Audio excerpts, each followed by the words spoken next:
Captain Saurabh Kalia, Kargil ಯುದ್ಧದ ಮೊಟ್ಟ ಮೊದಲ ಹುತಾತ್ಮ ಕ್ಯಾಪ್ಟನ್ ಸೌರಭ್ ಕಾಲಿಯಾ. ರೆಕ್ಕಿ ಮಾಡೋದಕ್ಕೆ ಹೋದಂಥ 21 ವರ್ಷದ ಪೆಟ್ರೋಲಿಂಗ್ ಮಾಡೋದಕ್ಕೆ ಹೋದಂಥ 21 ವರ್ಷದ ಆ ಕ್ಯಾಪ್ಟನ್ನನ್ನು ಮತ್ತು ಆತನ ಸಂಗಡಿಗರನ್ನು ಜೀವಂತವಾಗಿ ಸೆರೆ ಹಿಡಿದು ಚಿತ್ರಹಿಂಸೆ ಕೊಟ್ಟು 22 ದಿವಸ ಅನ್ಕೊಳ್ತೀನಿ.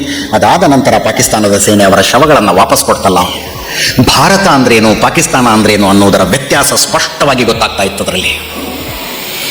ಕ್ಯಾಪ್ಟನ್ ಸೌರಭ್ ಕಾಲಿಯಾ, ಆತನ ಕಣ್ಣು ಗುಡ್ಡೆ ಕೀಳಲಾಗಿತ್ತು, ಕಿವಿಯೊಳಗೆ ಕಾಯ್ದ ಕಬ್ಬಿಣದ ಸಲಾಕೆಯನ್ನು ತುರುಕಿದ್ರು, ಇಕ್ಕಳದಿಂದ ಒಂದೊಂದೇ ಹಲ್ಲುಗಳನ್ನು ಕೀಳಲಾಗಿತ್ತು, ಇಕ್ಕಳದಿಂದ ಆತನ ಉಗುರನ್ನ ಕೆತ್ತಿದ್ರು, ಆತನ ಮೈ ತುಂಬ ಸಿಗರೇಟ್ನಿಂದ ಸುಟ್ಟ ಗಾಯದ ಗುರುತುಗಳಿದ್ದವು. ಆ ಸ್ಥಿತಿಯಲ್ಲೂ ಸೌರಭ್ ಕಾಲಿಯಾ ಶವವನ್ನು ಪಾಕಿಸ್ತಾನದವರು ಭಾರತೀಯರು ವಾಪಸ್ ಕೊಡ್ತಾರೆ.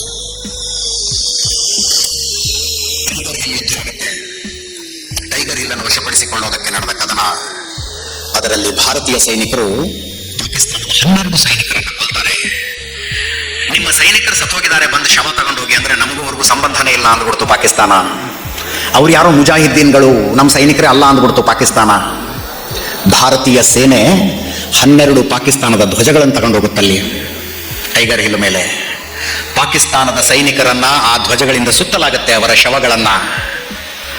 ಕಾಶ್ಮೀರದಿಂದ ಮೌಲ್ವಿಗಳನ್ನು ಕರ್ಕೊಂಡು ಹೋಗ್ತಾರೆ, ಇಸ್ಲಾಮಿಕ್ ಪದ್ಧತಿಯ ಪ್ರಕಾರ ದಫನ್ ಮಾಡಬೇಕು ಆ ಶವಗಳನ್ನ ಅಂತ.